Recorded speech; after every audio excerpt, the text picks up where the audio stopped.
ওয়ালাইকুম রহমতুল্লাহ। আপনাদের কথা দিয়েছিলাম যে আজকে নামলিপির একটা ভিডিও দিব। তো নামলিপি এগুলো সহজ কাজ, এত আহামরি কোনো কাজ না। জাস্ট এটাকে ফুটায় তোলার জন্য কিছু কাজ করতে হয়, আর বাকি যে কাজগুলো ওগুলো আপনারা পারেন। তো আমরা ভিডিও শুরু করব। তো ভিডিও শুরু করার আগে যে কথাটা সবাই বলে আমি বলি, প্রতিদিনই বলি, প্রতিদিন ভিডিও দেওয়ার সময় বলি যে চ্যানেলটা সাবস্ক্রাইব করে দেন আর লাইক কমেন্ট করবেন। আশা করি যেহেতু আমার দ্বারা আপনি উপকৃত হইতেছেন, কিছু শিখতেছেন, তবে আপনার দ্বারাও আপনিও আমাকে একটু উপকৃত করেন। আশা করি সবাই চ্যানেলটা সাবস্ক্রাইব করে দেবেন ইনশাল্লাহ। আর আমাদের কোর্সে যারা জয়েন করতে চান তারা অবশ্যই আমাকে ইনবক্সে নক দিবেন, অথবা আমাদের টেলিগ্রাম চ্যানেল দেখায় আপনাদেরকে। টেলিগ্রামে আইসা আপনি যদি এখানে যে সার্চ অপশন আছে, সার্চ অপশনে যদি কওমিয়ান মোবাইল গ্রাফিক্স লিখে সার্চ করেন তো আমাদের টেলিগ্রাম চ্যানেল চলে আসবে। আর ফেসবুকে আইসা যদি কওমিয়ান মোবাইল গ্রাফিক্স লিখে সার্চ করেন তো আমাদের ফেসবুক গ্রুপটাও চলে আসবে। আচ্ছা, তো আমরা কথা না বাড়াই আমাদের কাজ শুরু করি। তো শুরুতে পিক্সেলল্যাব যে অ্যাপসটা আছে আমাদের, ওই অ্যাপসের মধ্যে যাওয়ার পর আমাদের সামনে এরকম ইন্টারফেস আসবে। তো এরপর এই অপশন থেকে আমরা একটা ব্যাকগ্রাউন্ড নিব। তো আমি যে ব্যাকগ্রাউন্ডটা নিব, ওই ব্যাকগ্রাউন্ডটা আমি আমাদের টেলিগ্রাম গ্রুপে দিয়ে দিব, ওইখান থেকে আপনারা ডাউনলোড করে নেবেন। এগুলো আমাদের কোর্সের প্রিমিয়াম ব্যাকগ্রাউন্ড। তো এই যে ব্যাকগ্রাউন্ডটা, এটা আমি ব্যাকগ্রাউন্ডে দিয়ে দিলাম। আচ্ছা, তো এবার এই ব্যাকগ্রাউন্ডটাকে একটু কাস্টমাইজ করব। লাস্ট যে অপশনটা আছে, এই অপশন থেকে ব্রাইটনেসটা কমায় দিব। আচ্ছা, এরপর এই অপশনে গিয়ে এটার কালারটা আমি সামান্য এই কালারটা রাখলাম। আচ্ছা, তো এবার আমি আমার নামটা লিখি এখানে টেক্সট অপশন থেকে,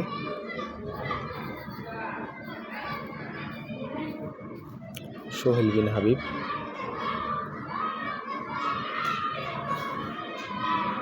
আচ্ছা, এবার ফন্ট অপশনে যাব।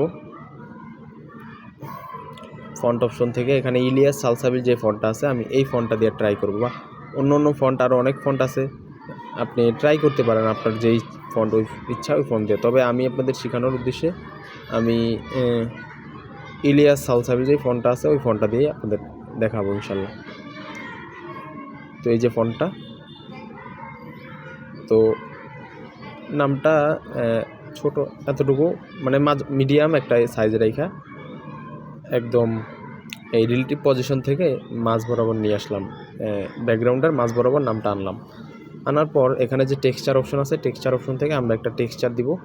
আর যে টেক্সচারটা দিব ওই টেক্সচারটা আমি টেলিগ্রামে দিয়ে দিব ইনশাল্লাহ। আচ্ছা, এরপর লাস্ট চাইলে আমরা স্ট্রোক, পিছনে ব্যাকগ্রাউন্ডে কালো আছে, এখানে এই স্ট্রোকটাও কালো দিতে পারি। এরপর লাস্ট যে এমবোজ অপশন আছে, এমবোজ অপশন থেকে একটু কাস্টমাইজ করে নিতে পারি এভাবে।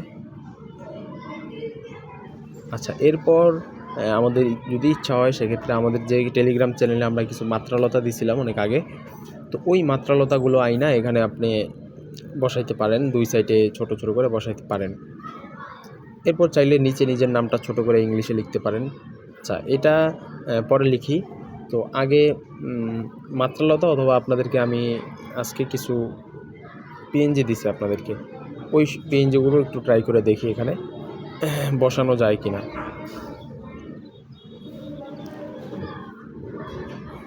আপনি চাইলে এখানে এটা পিএনজিটা বসাইতে পারেন। এরপর চাইলে নিচেও একটা পিএনজি বসাইতে পারেন।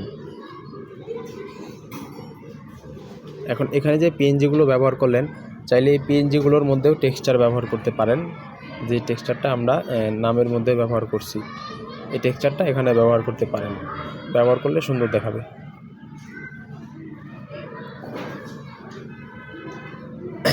উপরে যেটা আছে এটার মধ্যেও ওই টেক্সচারটা সেম, ওই টেক্সচারটা ব্যবহার করতে পারেন। এটা হচ্ছে সৌন্দর্যের জন্য। আচ্ছা, তো প্রথম অবস্থায় আমরা আমাদের ফ্রেন্ডদেরকে আমাদের এই নামলিপি আমরা হাদিয়া দিব, যেহেতু কাজ শিখতেছি আমরা হাদিয়া দিতে পারি, বা আমাদের গ্রুপের মধ্যে আমরা পোস্ট করতে পারি নামলিপি নিয়ে। তো এইভাবে এটার সৌন্দর্যটা ফুটায় তুলব। এরপর মনে করেন আপনি একজনকে একটা নামলিপি হাদিয়া দিয়েছেন, তো সেই জন্য নিচে আপনার নামটা আপনি লিখে দিবেন। কিভাবে লিখবেন সেটা দেখাই। টেক্সট অপশন থেকে মনে করেন আমি একজনকে হাদিয়া দিলাম, তো আমি আমার নামটা লিখি সোহেল বিন হাবিব। তো এবার যেটা করব সেটা হলো যে আমাদের ফন্ট অপশনে সিগনেচার কিছু ফন্ট আছে ইংরেজিতে, তো ওই সিগনেচার ফন্টগুলো দিয়ে দেব। তো ওগুলোতে একটা সুন্দর অন্যরকম একটা আসে, দেখাই আপনাদের।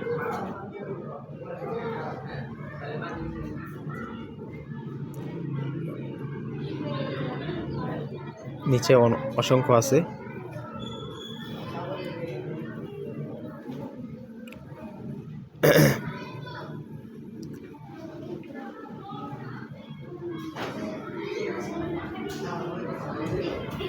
তো যেটা আছে চাইলে এটা দিতে পারি।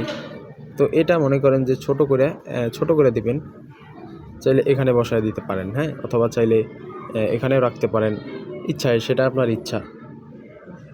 আচ্ছা, এরপর চাইলে চার সাইডে মানে চারদিকে একটা বর্ডার দিতে পারেন। তো বর্ডার কীভাবে দিবেন ওইগুলো আমরা আগেই দেখাইছিলাম, এরপরেও আবার দেখাই দিই। তো যারা নতুন ভিডিও দেখতেছেন আমাদের ইউটিউব থেকে, আমাদের অধিকাংশ ভিউয়ার্স টেলিগ্রাম থেকে দেখে, তো টেলিগ্রাম চ্যানেলে যুক্ত আছে, ওইখান থেকে দেখে। তো ইউটিউব থেকে যারা নতুন দেখতেছেন আপনারা আমাদের টেলিগ্রাম চ্যানেলে যুক্ত হবেন, ইনশাল্লাহ অনেক উপকৃত হবেন। আর আমাদের ফেসবুক গ্রুপে যুক্ত হবেন। আর আমাদের যে কোর্স শুরু হবে ঈদের পর দিন থেকে, ইনশাল্লাহ ওইটার মধ্যে যারা যুক্ত হবেন আশা করি অনেক উপকৃত হবেন। পাশাপাশি যারা ভালো কাজ করতে পারবেন তারা আমাদের টিমে যুক্ত হওয়ার সুযোগ থাকবে তাদের জন্য। তো আমাদের টিমে যুক্ত হলে অনেক লাভবান হবেন, আর্থিকভাবে লাভবান হবেন, পাশাপাশি কাজও শিখতে পারবেন অনেক। এরপর রিলেটিভ পজিশন থেকে এই ফ্রেমটাকে আমরা করে নিলাম, এগুলো এরপর সবগুলো লক করে দিই। এবার দেখেন এই নামলিপি হয়ে গেল সুন্দর। তো এগুলো প্রোফাইলে দিতে পারেন অথবা বন্ধুদেরকে বানায় দিতে পারেন। এরপরে মনে করেন যে এখানে আরও কিছু ব্যাকগ্রাউন্ড বা টেক্সচার আমি কালেক্ট করছি, ওগুলো আমি টেলিগ্রামে দিয়ে দিব, আমাকে একজন মনে করায় দিন ইনশাল্লাহ। আর লাস্ট আমাদের চ্যানেলটা সাবস্ক্রাইব করে দেন, আশা করি অনেক উপকৃত হবেন, বিভিন্ন সময় বিভিন্ন বিষয়ের টিউটোরিয়াল পাবেন ইনশাল্লাহ। আর পিছনে যে ব্যাকগ্রাউন্ডটা আমরা ব্যবহার করছি ওই ব্যাকগ্রাউন্ডটা আপনাদেরকে দিয়ে দেবো আমি ইনশাল্লাহ। তো আজকের ভিডিও এতটুকুই। এরপর সেভ করার সময় সেভ অপশন থেকে সেভ ইমেজ দিয়ে আলটা দিবেন। অনেকে আছে কাস্টম দেয়, কাস্টম দিলে আপনার সুন্দর হয় না, আলটা দিয়ে দিবেন, এরপর সেভ করবেন। এই তো আজকের ভিডিও এতটুকুই। দোয়া চাই আমার জন্য। আসসালামু আলাইকুম।